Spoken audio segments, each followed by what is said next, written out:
Hi, this is Michael Buffer, and welcome to the BoxHard Podcast. Hello, everyone. This is Mikey Garcia. It's the monster from the swamps, Regis Rougarou Prograis. Hey, what's up? This is King Carlos Molina, former IBF world champ. This is Michael, the Bounty Hunter, 2012 Olympian and your people's champ. This is Charlie Edwards, flyweight champion of the world. This is Fast Eddie Chambers, and you're listening to the BoxHard Podcast with my main man, Joey Coastman. Hello everybody and welcome to episode 341 of the BoxHard Podcast. I'm your host Joey Coastman. I'm joined as ever by former heavyweight world title challenger, Mr. Fast Eddie Chambers. Eddie, how you doing this week, my man? I'm doing well, my man. How about you? Always good when speaking with you, Eddie. Let's dive straight into the review part of the show. This one took place at the Halana Skarpy in Poland. Over here, it was the third fight between these two guys. It's really extremely random, but the Polish fighter Damian Jonak, I think he got to 41-0 with a draw, and he met the UK's Andrew Robinson, who is, a decent fighter to a degree. It's kind of like domestic level thereabouts. And Andrew Robinson gave him his first loss, and that was back in 2019, in April 2019, so 3 years ago now. And then since then, they had a rematch 2.5 years later, which took us into November of 2021, and it ended in a majority draw over 8 rounds. So the first fight was a split decision loss for the Polishman, and Andrew Robinson beat him split decision over 8 rounds. The second fight was a majority draw over 8 rounds, and they had the rubber match, and it ended with a unanimous decision win over 8 rounds for Damian Jonak. So his record at the minute, 42-1 with 2 draws, and he's had a loss, then a draw, then a win over Andrew Robinson. It is bizarre, and I'm not sure what you can make of it, to be honest with you, but that is what happened. Anyway, moving out now to the York Hall. This one took place last Friday, April 22nd, York Hall, Bethnal Green. Over here, the main event is worth mentioning. Dean Dodge is now 9-2 with a draw. He was TKO'd in round 7 against Reece Bellotti, who's now 15-5. That one was for the vacant Southern Area Super Featherweight title. Moving out now to the Echo Arena, Liverpool, Merseyside, United Kingdom. This one was a Probellum show promoted by Richard Schaefer. I don't think it was on Eurosport in the end, so I didn't see it, and I didn't know where they showed it, to be honest. So anyway, I'm going to run through the undercard. A win for Rocky Fielding. That was his 30th win. He's now 30-2. A TKO in round 3 against Timo Lane, who's now 30-18. We had a win for Peter McGraw. He's now 4-0. A TKO in round 4 against Uriel Juarez, who's now 15-18 with a draw. Friend of the show, Jazza Dickens with a win. He's now 31-4. A knockout win in round 5 against Andoni Gargo. I've got to hold my hands up and say I thought that one had distance written all over it, but excellent for Jazza Dickens to come and get a knockout there against a former European champion. It was an uppercut that ended the fight. We'll get to uppercuts ending fights, I'm sure, a little bit later. But great way to come back after losing to Kid Galahad there. Sammy Maxwell lost his O in a shock upset as well. He's now 16-1. TKO'd in round 9 against Alejandro Menendez, who's now 16-5. I hadn't heard of the guy. Maxwell down twice, not the first time he's been down. Obviously, there's question marks with his chin, but he seemed to have improved a lot since he boxed that guy that dropped him and then took, tried to showboat and stuff, and then ended up getting knocked out with about 5 seconds to go in the final round. But yeah, haunts him again, the chin. It was for the vacant IBO World Super Lightweight title. Sammy Maxwell in a real tough position. I haven't seen the fight, as I said, so if anyone did see it, let me know what happened, man. Paul Butler as well, friend of the show, with a win, 34-2. He was a big underdog, even though his opponent stepped in at late notice. That opponent being Jonas Sultan, who's now 18-6. It was for the WBO interim world bantamweight title. Really pleased there for Paul Butler, who's been treading water really for a few years. He stepped up there, and got a good win and got some version of a title there, an interim title. Moving out now to the Hydrotech Ezerina, I think it's said, in Bayern, Germany. Just a bit of a cult hero for this podcast. Daniel Dietz out again, and I've got to say, Eddie, I'm starting to get quite impressed. 3-0 with 3 first-round KOs. He knocked out a guy by the name of Zoltan Enyedi, who's now 0-8. So I'm not sure how good of a fighter he is, but another first-round knockout for Daniel Dietz. Been a pro about 4 weeks, already 3-0 with 3 first-round KOs. We like to say, did he put more weight on? Well, this time he didn't even bother weighing in, so I think that answers the question itself. Excellent stuff for Daniel Dietz. Moving out now to the Universum Gym in Hamburg, Germany, another part of Germany. A fight that I can't believe got sanctioned. Actually, no, I think the opponent pulled out and another guy got thrown in at late notice, so I take that back. But we had Jeremias Nicolas Ponce, the Argentinian, now 30-0, a TKO in round 3 against Achiko Odikadze, who's now 23-21 with a draw. Didn't see the fight. Moving out now to the Wembley Stadium in London, United Kingdom. This one, let's talk about the undercard first, of course, and this is the final card to go over. Wins for Tommy Fury, now 8-0 with a points win over 6 against Daniel Bosianski, who had an excellent chin, by the way. He's now 10-2. Down in the 5th round, very, very bad knockdown as well, and he got back up straight away. I mean, he didn't even seem that phased, and it was an excellent shot. So I was impressed with his chin. I did bet on Tommy Fury to win on points, so that was a good payout there because not many people saw that coming. They thought he'd blow this guy away. David Adelaide, the heavyweight, with a win. He's now 9-0, a TKO in round 4 as expected against Chris Healy, who's now 9-9. Echo Esserman, bit of a boring fight to be honest. He's now 17-0, a unanimous decision over 12 against Darren Tetley, who's now 21-3. It was for the Commonwealth, the British and the IBF European welterweight titles. I felt that Echo Esserman would probably get Darren Tetley out of there, and I actually thought maybe even early, so I was very wrong on that one.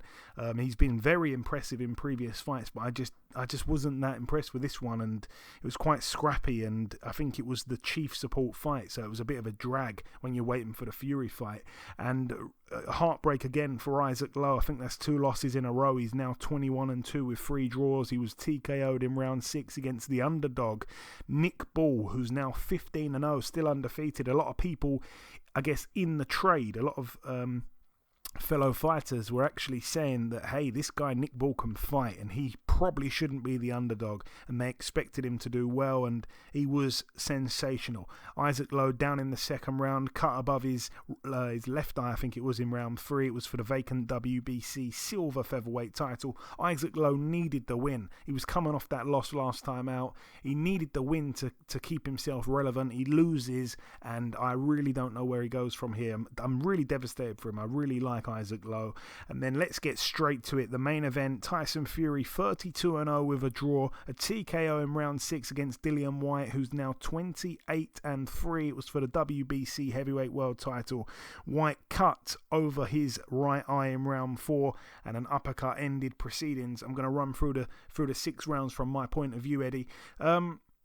Obviously, round 1, Dillian Whyte coming out in southpaw. Didn't see that one coming. I don't think anyone did. I think even Fury was a little bit surprised. I gave the round to Fury, but nothing was really, nothing was really landed of significance. Some people even, I think, gave that round to Dillian Whyte. Couple of little backhands from Fury, I guess, won him the round for me. Whyte's left hook in that southpaw stance, I felt, was a long way away from the target, and that's his signature punch, so I didn't think it was a good idea for him to be in southpaw, and it was a little bit confusing as to what they were trying to do. I guess some people drew comparison to the fact that Otto Walling gave him a really good fight and he's a southpaw. Was he just trying to act like he was Otto Walling? I'm not sure, but it wasn't working. Round 2 I gave to Fury. He was starting to establish that jab.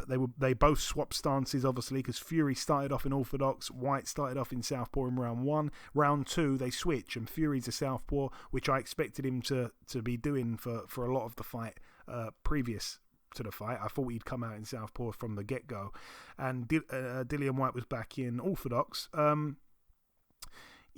of the round Fury spent in southpaw, some of it he'd switch back, and I gave the round to Fury, like I say, starting to establish that jab. Round 3 I gave to Fury as well. I felt that Whyte was struggling to get close. Fury was jabbing the body of Whyte. Whyte was not really fazed yet by anything that Fury was throwing. He was just pretty much, easily winning rounds for me, not really risking anything, not trying to hold his feet and land anything significant at that stage.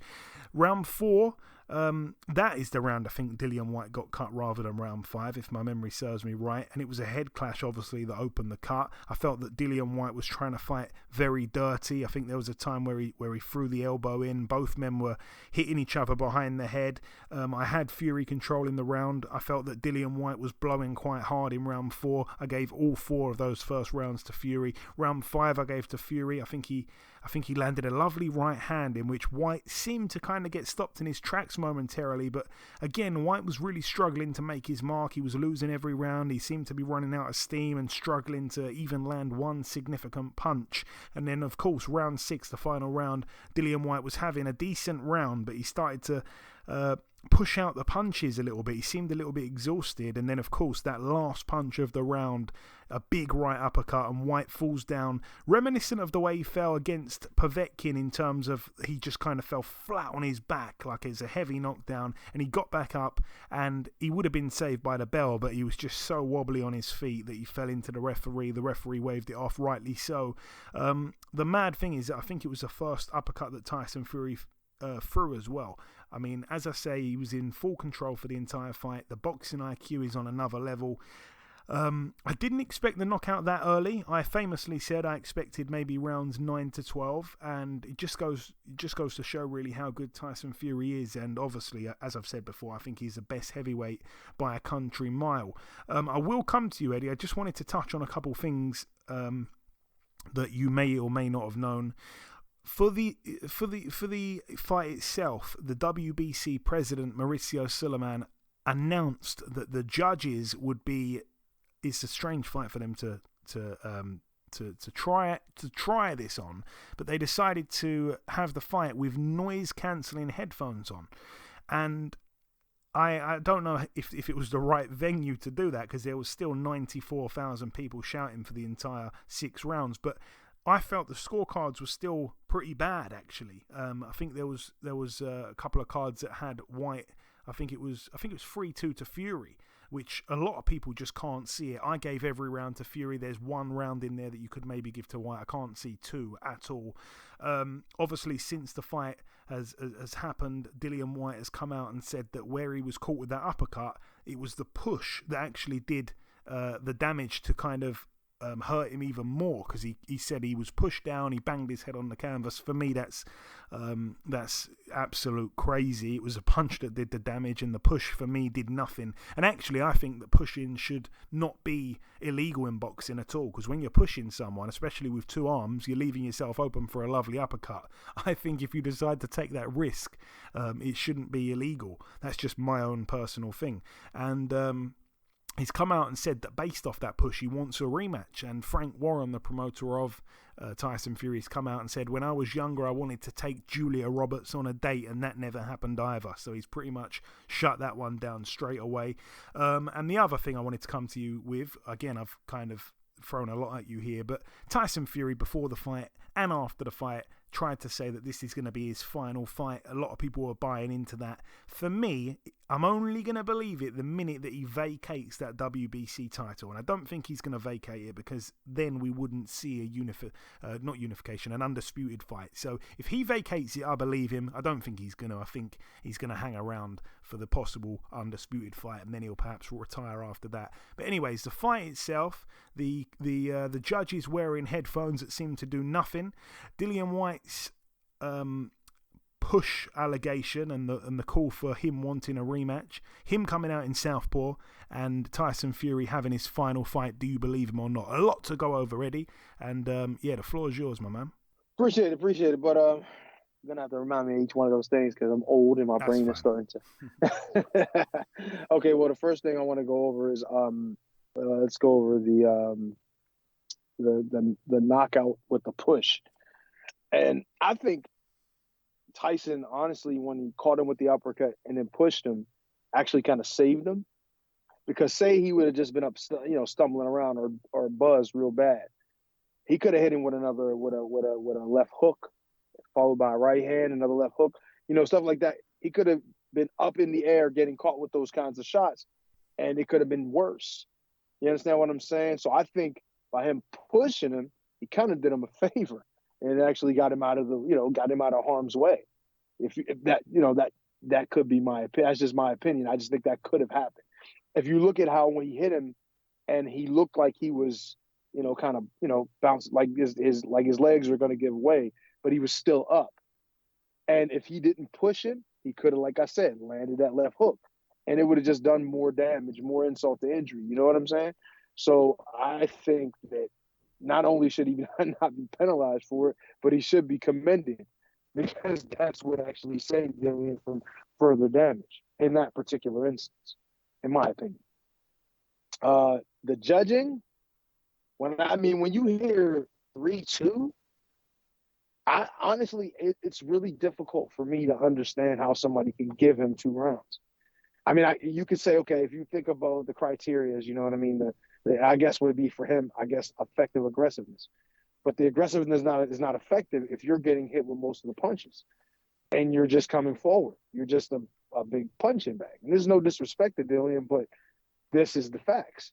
He did in this fight exactly what I expected him to do, and Tyson did exactly what I would have hoped Tyson would do, and not take unnecessary chances, box, use his footwork, keep his hands on him, make him have to work extra hard, and then when he gets in range, counter punch, or catch him coming in, those kinds of things, which is what he did. It was, in essence, he did a good job, and I can't say, I guess you can say not a masterclass, but he did everything he was supposed to do. I wouldn't have complained about anything. You know what I mean? He didn't put himself in an unnecessary position to be hit. He didn't take stupid chances. He did what he was supposed to do. So the judging, it just seemed pretty clear to me. You know what I mean? I think it seemed pretty clear to most people who watched it. There's not a round, that I could have I just couldn't find one. You know what I mean? I'm watching it, and I just couldn't. If you wanted to give him a round, I guess you could say the first round. I guess, but even then, I mean, even though it was uneventful, Tyson was still controlling the range, landed better shots, even though it wasn't a whole lot. It's just, chill ring generalship by being able to, get around without getting caught with anything. I just don't see it. That's me. And I'm not being biased. If I could find a round to give him, I would have actually said it. You know what I mean? That's his round. What else we try to cover here, Joe? Help the brother out. After the push, I mean, the judges were in these noise-cancelling headphones. You've already alluded to the scorecards not being great, even with those headphones on. And I just think it was a weird fight to trial this out at. Like a heavyweight world title fight, really, with that big of a crowd? Yeah, I was going to say, it's a big fight. I understand where they're trying to go with it. They're trying to take out the elements of the crowd noise so it doesn't take your focus off of what's going on in the fight. Being able to listen to what's going on here, I guess I would think, talking about hearing what's going on inside the ring. I don't know. I could kind of understand it, but if it's not having a positive effect on what these judges are seeing, maybe they need glasses. You know what I mean? More than anything, they need some kind of 3D glasses so they can make sure they can actually see what's landing and what's not. Because it's not the sound that I think they're having issues with. It's what their eyes are seeing. Because nobody's going to give him more. You know what I mean? Nobody's going to give him more than a round, if that, in that particular fight. So, I hate to say this, and there's politics in boxing. You know what I mean? And it's going to be in every aspect of it. We understand, but when you look at that, I mean, who's selling the tickets here? I mean, don't get me wrong. Obviously, Dillian has some following, and it's in the Wembley, so it's he's gonna have some people there. But the majority of these people are either coming to see Tyson win or coming to see Tyson lose. You understand what I'm saying? So if there's no Tyson Fury, this fight's not going to happen, and it's definitely not going to be held in Wembley. So to have a judge put that kind of scorecard out, And to say it's possibly politics, I don't know. I just think it's bad judging. And I just think that these people need to be held accountable for the mistakes that they're making. And I mean, I'm not going to say you mess with their money because, I mean, at the end of the day, you come to do a job, you do it, regardless of whether it's good or not, you still do it. Maybe they just don't use you or fire you the next time. You understand what I'm saying? But they still need to be to some degree held accountable. Maybe need to be put through a certain test. You know what I mean? So we can know what's on these guys' minds. Ask them questions. The process should be a little bit more. I think there should be a little bit more to it. You know what I mean? Just like when you talk about turning pro in boxing, there's not a lot to it. You just go fill out your forms and you're a pro. And it's just like, there's got to be something got to be something more.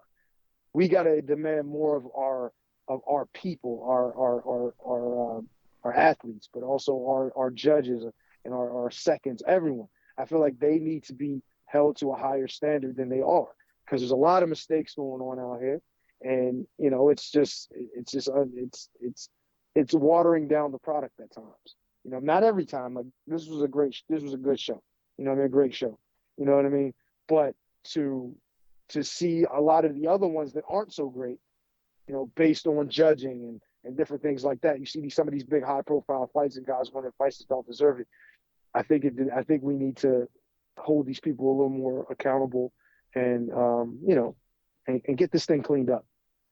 Yeah, and just to get on those judges there, obviously Tyson Fury before the fight said, I don't want any British judges because of the recent bad scorecards that have been handed in.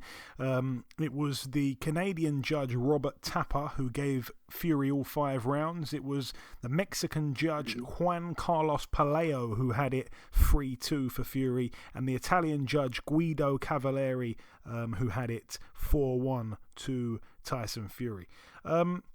Moving on from that, obviously, again, you've touched on the judges with these noise-cancelling headphones. We've talked about the push. I don't even think we need to discuss the rematch. I know your feelings on that. It's not going to be that Whyte should get one. Just tell me about the. We're not going to talk about the vacating of the belt because I pretty much cleared that up. If he's going to retire, he should or he would vacate immediately. But it seems like his mind's not made up, and he's certainly not gonna. I'm not gonna believe it until that belt gets vacated, because then it would be hard for him to have that undisputed fight. So I think that's gonna be that. I don't think you're gonna have much to add to that. So let's just tell me about the fight itself, what you saw from it, Eddie, and did it shock you to see Dillian Whyte come out in Southpaw? What the hell was that about? Yeah, honestly, I was definitely a little surprised. I didn't think he had that in his bag. Even now, I still don't think he has it. But it was just something. It was just something to try, just to see if you could shake things up. And I understand. You know what I mean? You're in there with a real serious guy. A guy that is a legend now in the sport. He's going to be a Hall of Famer at some point in his career. So you try anything just to be able to give him something he hasn't seen. You know what I mean? Or something he hasn't seen.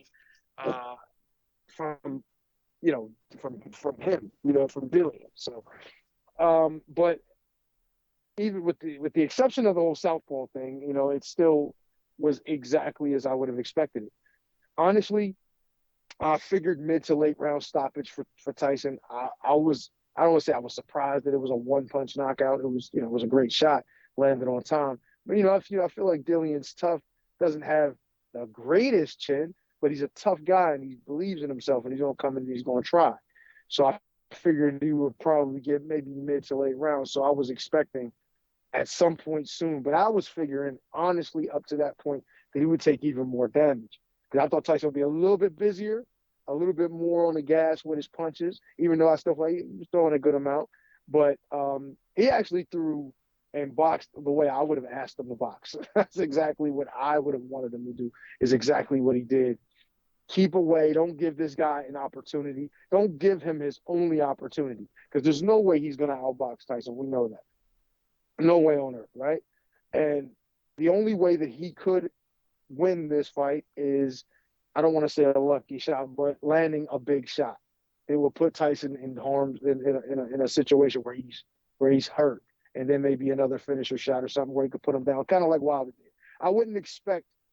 I don't think that Dillian has that kind of power that Wilder has, but he is a big, strong guy that can punch. So you don't want to put yourself in a position to be caught with anything from a guy like that. So he did exactly as I would have.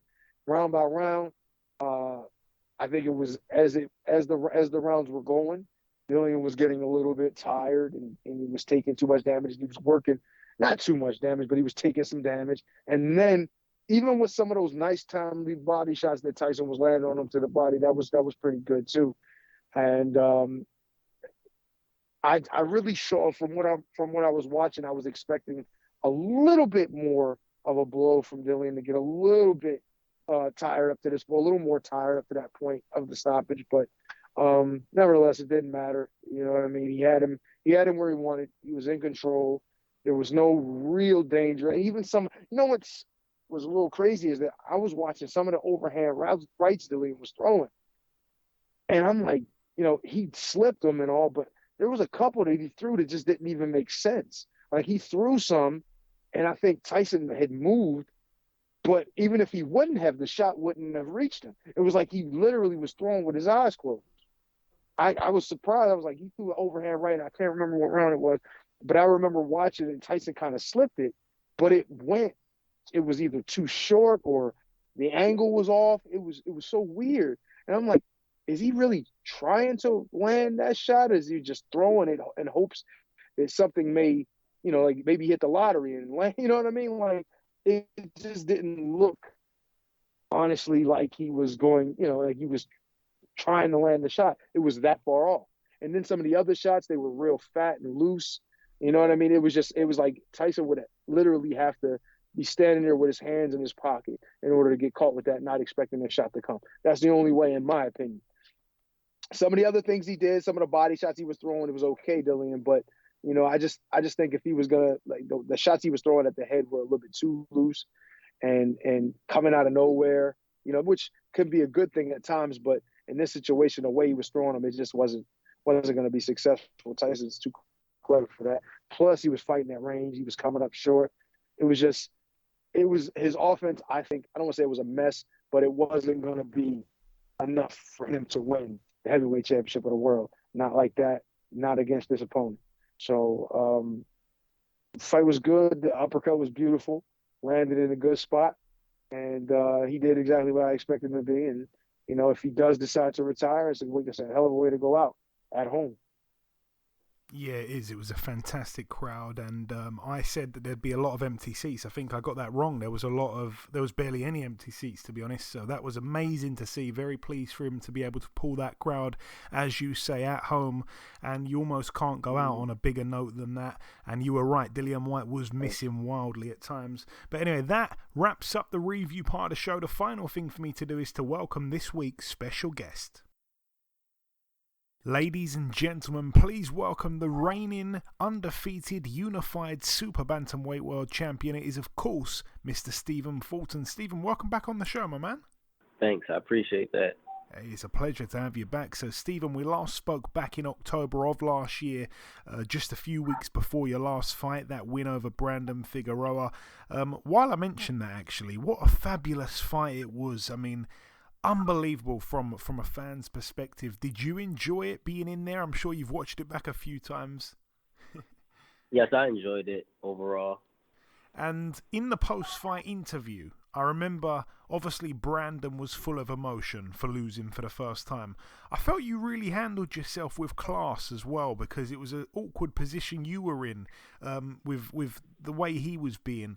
But the fight was really close, obviously, for a million and one punches. I could understand why he was kind of acting in that way. What did you make of it looking back now? Obviously, the fight itself, the post-fight interview, the way it all went. The fight itself, I look at it as me being victorious, cleaner than I thought it was.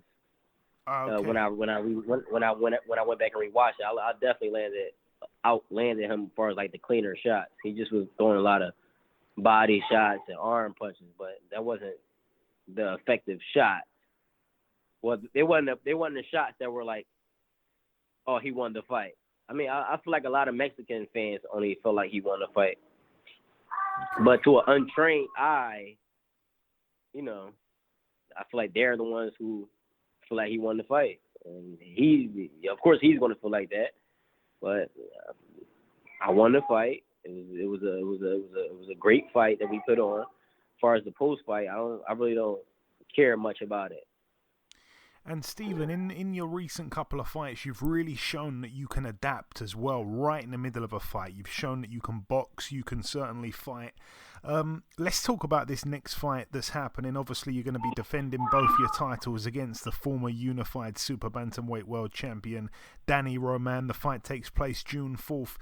We had Daniel on the show a couple weeks back. I was telling him that obviously he's a pressure fighter, obviously, and maybe Brandon Figueroa was almost a perfect fight to prepare you for what Daniel will bring. Can you see what I'm getting at with that? A little bit, because my last two fights I was more so in pressure fights. But I feel like he's not more so a pressure fighter. He's more so a counter puncher. Okay.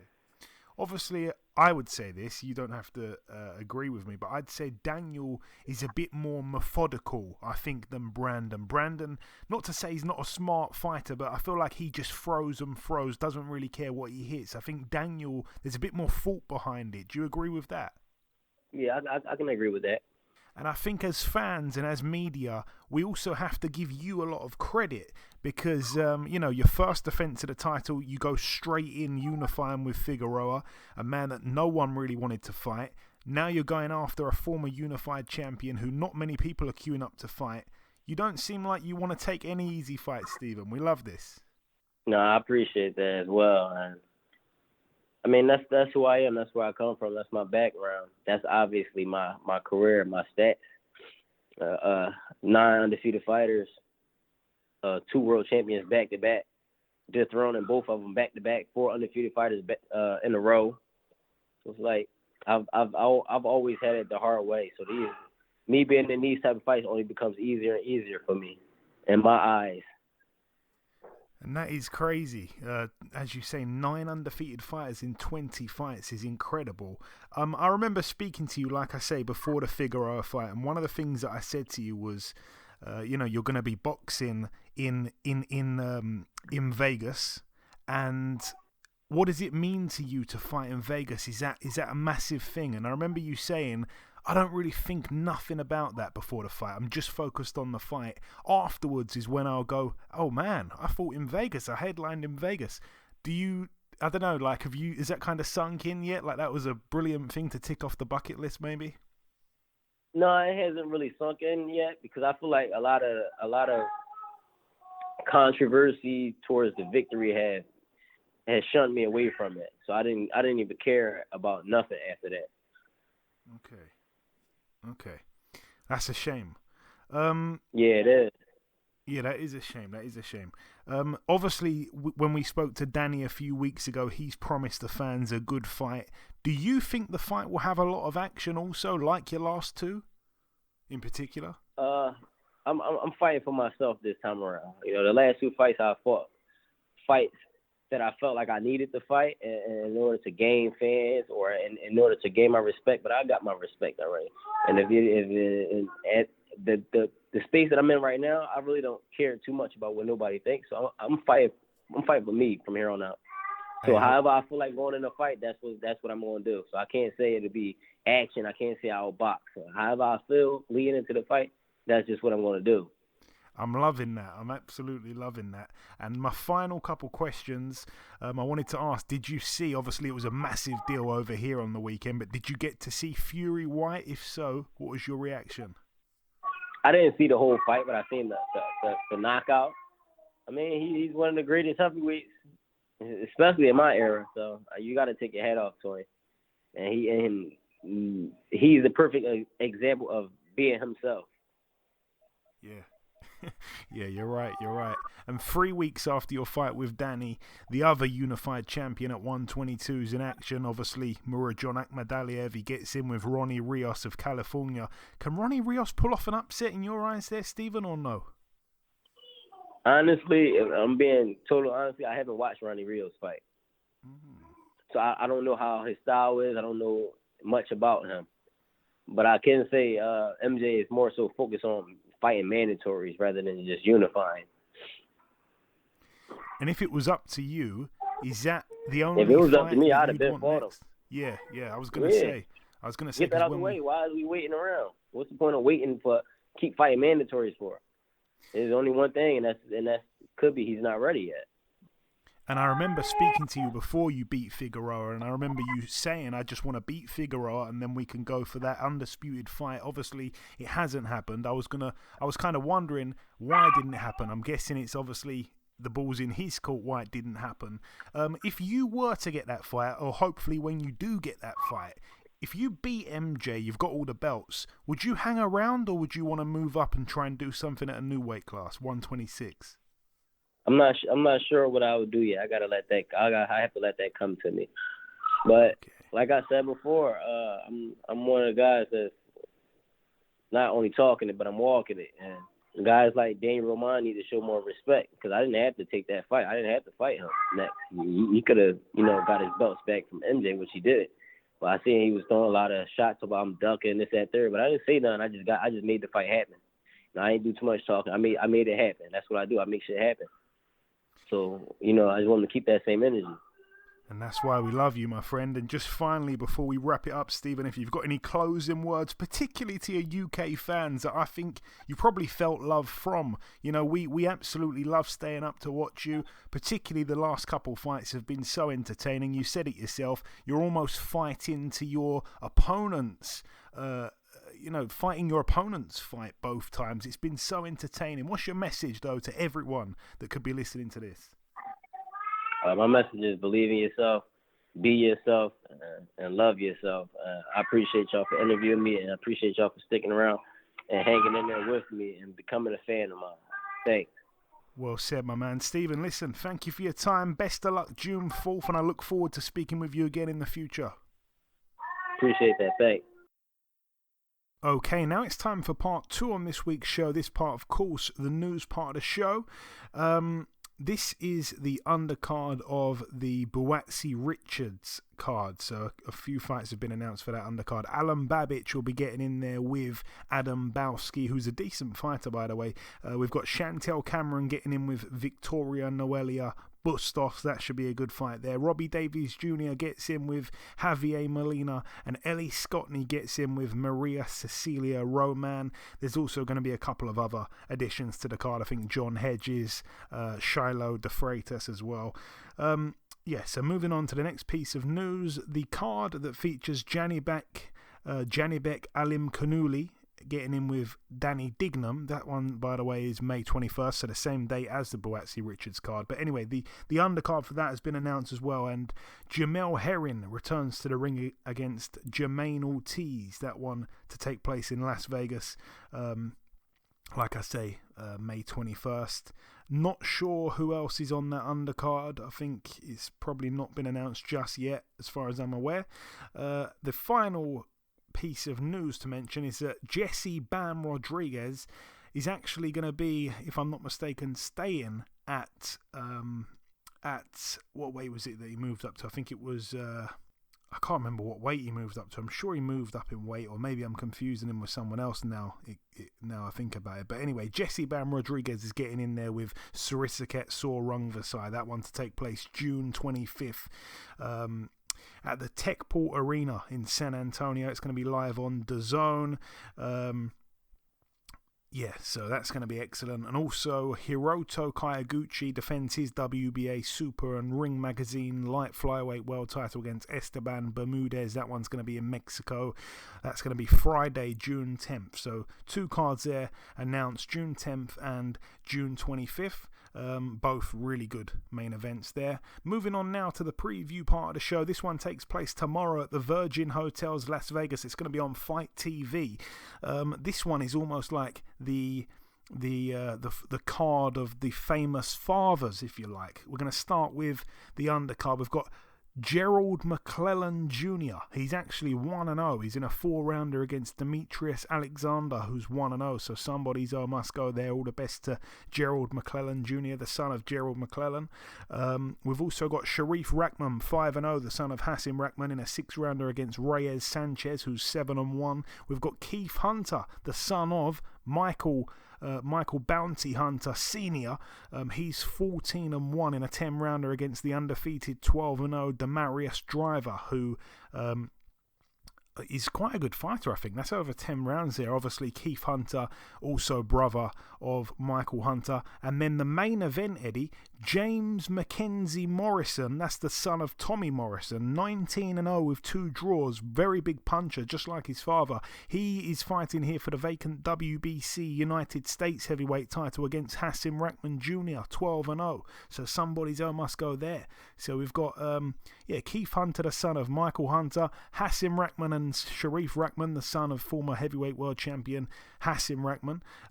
We've got James Mackenzie Morrison, the son of former heavyweight world champion Tommy Morrison, and then we've got Gerald McClellan Jr., the son of Gerald McClellan, who was a fantastic fighter in his day. So that is quite amazing there. Again, that's going to be on Fight TV Friday, April 29th, Virgin Hotels, Las Vegas. Excellent. I'd love to be there for that. If I could somehow teleport there, I would do it.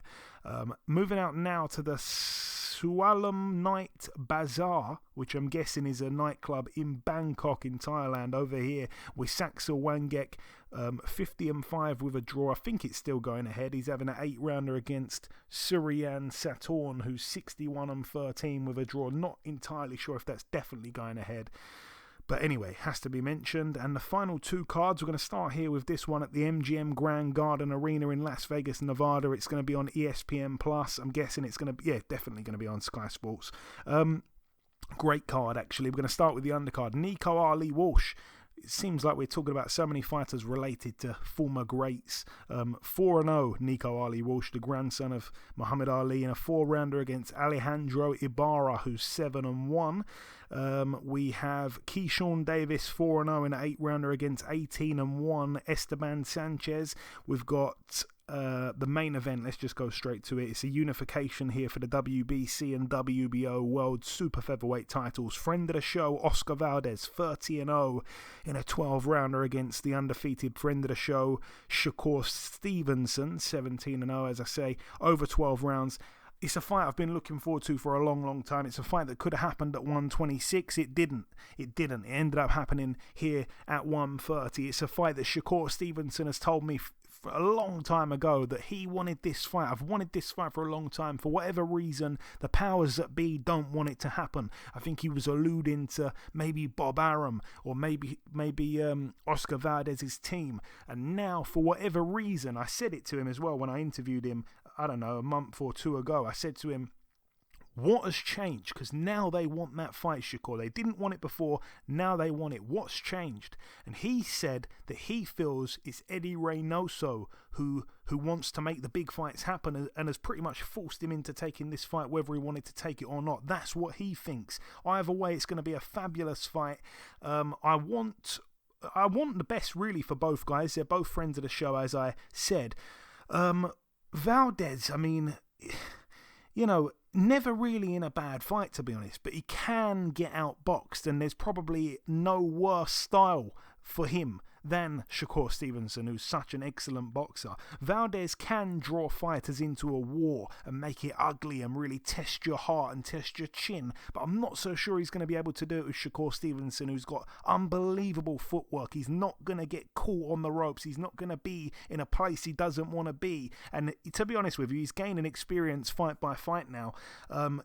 Oscar Valdez, on the other hand, kind of getting to the tail end of his career simply because I don't think he's that old. I don't think he's had that many fights, only 30. I mean, it's not a whole heap just yet. He could still go, but he's had hard fights. He's got a lot of miles on the clock for a guy that's 30-0, and I can see this style almost playing into Shakur's hands. I think Shakur's going to have him walking onto shots all night. I think Shakur's going to be using that counter-punching ability that we've seen time and time again, and the style is almost tailor-made for him. But if he gets caught, which he could get caught, it could get interesting, and that could be a turning point in the fight. So I almost want to see it happen just so we can see Shakur answer a few questions. But I mean, the smart money's on Shakur Stevenson to outbox Oscar Valdez, potentially with ease. Actually, if he can get in his groove, which we've seen him do time and time again. If he fights like he did against, let's say, Jamel Herring, boy oh boy, it could be ugly for Valdez. But my pick is Shakur Stevenson on points, I think, there. Moving out now to the Madison Square Garden in New York, USA. This one's going to be on DAZN. Let's talk about the undercard. Sky Nicholson, the first Australian woman to box at the Madison Square Garden in history, apparently. 2-0 in a 6-2 minute 2-minute round contest against Shaniqua Paisley Davis, who's 3-1. Reshat Mati 11-0 in an 8-rounder against Joe Eli Hernandez, who's 12-1. We've got Galal Yafai 1-0 in a 10-rounder against Miguel Cartagena for the WBC International Flyweight title. Cartagena 17-6 with a draw. We've got an undisputed fight between Franchon Cruz DAZN, who's 7-1. She gets in with Elin Cederuz, who's 8-0. That's over 10 2-minute rounds for the WBC, WBA, IBF, and WBO World Female Super Middleweight titles. We've got Austin Williams in a really good fight. A big step up here against the undefeated Chordell Booker, who's 17-0. Austin Williams, Ammo Williams, 10-0. That one's for the vacant WBA Continental Americas middleweight title. We've got a fight that really should be a good fight. I can't see it being a boring one. Jesse Vargas, 29-3 with 2 draws, never been stopped, of course. He gets in with our very own Liam Smith, 30-3 with a draw. It's not a fight that I've wanted to see. I mean, Eddie Hearn talks about everyone wants to see that fight, and I don't really know who's clamoring for that fight apart from him. He seems to really like that fight, but I do think that it could be fireworks. It could be a great fight. It's a bit of a... It's hard, really, to kind of predict what's going to happen on that one. I'd say it probably goes 12. I don't think anyone's going to get stopped. But Liam Smith, I mean, he is tough as old boots, and so is Jesse Vargas. So that's why I think it goes 12. But Vargas has seen a lot of different styles. He's been in there with a lot of good fighters, Manny Pacquiao, Adrian Broner, and so on. Whereas Liam Smith has kind of been in there with, I guess, the bigger guys, the tougher guys, the relentless guys like Munguia, like Canelo Alvarez. I mean, it's going to be a good fight, I think. So all the best to both men. Vargas is a friend of the show. Liam Smith is my countryman. So I'm actually going to go with Vargas because he's friend of the show. That's who I want to win. But yeah, I have to go with him. He's been on the show before. Could be a great fight, though. And the main event, of course, Katie Taylor, 20-0, 10 2-minute rounds against Amanda Serrano, 42-1 with a draw for the WBC, WBA, IBF, WBO World Female Lightweight titles. An excellent fight. A fight, again, I've been looking forward to for such a long time. Katie Taylor, I've been a little bit of a detractor of hers. I've felt that she's been on the slide for quite a while. I think Amanda Serrano, for what she's done, I believe it's 8 weight classes now she's been a world champion. She's like the female equivalent to Manny Pacquiao. We know that the competition isn't as deep, but I have to say, she is a superstar, especially, the way she goes about it, extremely humble. I think I've said before, I don't think she's ever had a boyfriend. I don't think she's ever owned a mobile phone. She is just an out-and-out fighter who lives the life clean. And of course, flies the flag high of Puerto Rico, one of the countries I can say so greatly with my accent. I'm blowing my own trumpet there, but no, honestly, fantastic fighter. Role model, to be honest, and so is Katie Taylor. That's why I guess it adds a bit of spice here, in a good way, because it's two ladies that are potentially having the best fight that can be made in women's boxing. I mean, it's clear. It's either this fight here or it's Clarissa Shields and Savannah Marshall. The thing about Clarissa Shields and Savannah Marshall is that there's a lot of bad blood there. There's history there. This one doesn't have the history. This one doesn't have the bad blood. Amanda Serrano can be a little bit fiery. Katie Taylor barely says anything wrong, isn't much of a talker. But this is two girls at the very best of their, the very best in the world, I guess. And you can't really say the same just yet for Savannah Marshall. She hasn't had the opponents for anyone to say she's pound for pound number one. Katie Taylor has, and Amanda Serrano has. So this is the fight that I think takes women's boxing to the next level. And I'm really happy that both women have got the opportunity each to show it on this stage against each other. This is the fight, man. This is the best fight in women's boxing for me that can be made. I'm loving the Savannah Marshall and Clarissa Shields fight. I can't wait to see that either. But this fight here is... This is an unbelievable fight. Honestly, I'm so looking forward to it. Katie Taylor, the boxer, Serrano, the boxer puncher. Can she hurt Katie? Katie, I think, has been hurt a couple times in recent fights. As I said, I think she's on the slide. She's got to be about 36 or 37 now. Serrano had so much more pro fights than Katie, and has been the distance in not many of them, because she is a big puncher. I think she's on the verge of breaking the record of the most knockouts in female boxing. I think she's tied or maybe one behind Christy Martin or something like that. It's unbelievable. What a fight. And I am going to be watching it, absolutely. I'm gonna show respect to Stevenson and Valdez, but I'm going to have two devices on watching both fights at the same time. Hopefully they don't clash, but I am going to be torn on what to watch. The 10 2-minute rounds between the ladies or the 12 3-minute rounds between the men. Oh, I'm so excited for this fight, man. But my pick is... I think Amanda Serrano will win the fight on points. I think that's my pick, and that is not very popular. I think Serrano wins, but if I had to say, I'm not sure she's going to stop Katie. I think Katie's so well conditioned and tough. Never really been massively hurt. I think she's been hurt a little bit, but not massively, not in any trouble where she's, being rocked around on the ropes or anything like that. We're going to see, though. We're going to see. This is a monster fight, and I'm so happy it's going ahead. Obviously, Jake Paul's got behind it as well. Credit to him. He's been pushing Amanda Serrano in the way that she really deserved to have been pushed years and years ago. She's always been a fabulous fighter. Anyways, you can clearly see I'm really excited. Did you want to say anything, Eddie, about the two main events that are both happening on Saturday, Oscar Valdez and Shakur Stevenson, or this fight here going down at the MSG? I'm actually really interested in that Shakur Stevenson Oscar Valdez. It's gonna be interesting, very interesting fight. The clash of the styles, and then I remember you saying it how he has Oscar Valdez has trouble with slick boxers. So you're getting one of the slickest ones in front of you. So it's gonna be very interesting. But with his power and his ability to punch, and and if he punches with you and catching them, it could make it interesting. Yes. That is a possibility, but I'm definitely interested in wanting to see that, because I really think of all of those guys in and around those weights, and we're talking about the 135, 140, I guess the 130, I'm sorry, where, if you put High Tech in there in the mix, I don't know why I can't get his name out, man, Lomachenko in the mix. I think of all of them, with the exception of Lomachenko in Tank, I think Shakur is the best one. I think he's a little better than. I think he's definitely better than Devin Haney. I think he has the edge on him, in my opinion.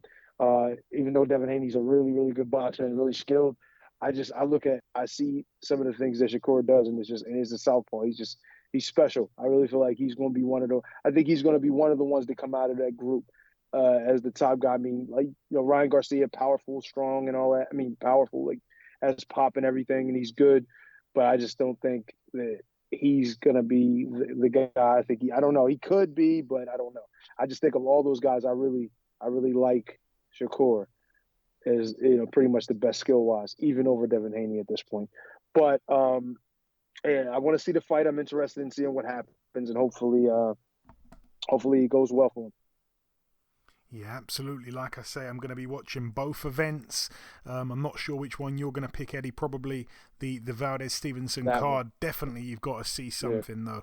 You can't come back next week without seeing a fight, because these are both going to be tremendous, I think. But anyway, that brings the preview part to a close. The final thing for me to do is to come in with the outro, which I'll do in just a few seconds. Okay, and this wraps up episode 341 of the BoxHard Podcast. I've been your host, Joey Coastman. Eddie Chambers has been with me for the duration of the show. A huge thank you to our special guest on this week's podcast, the reigning, unified and defeated Super-Bantamweight World Champion Mr. Stephen Fulton. The biggest thanks of all, though, goes out to you, the listeners. Remember, if you do get a spare couple of minutes, please leave us a review on iTunes. It really does mean a lot to us. But that's about everything from myself. Enjoy your weekends, people. Stay safe, and we shall see you all again next week.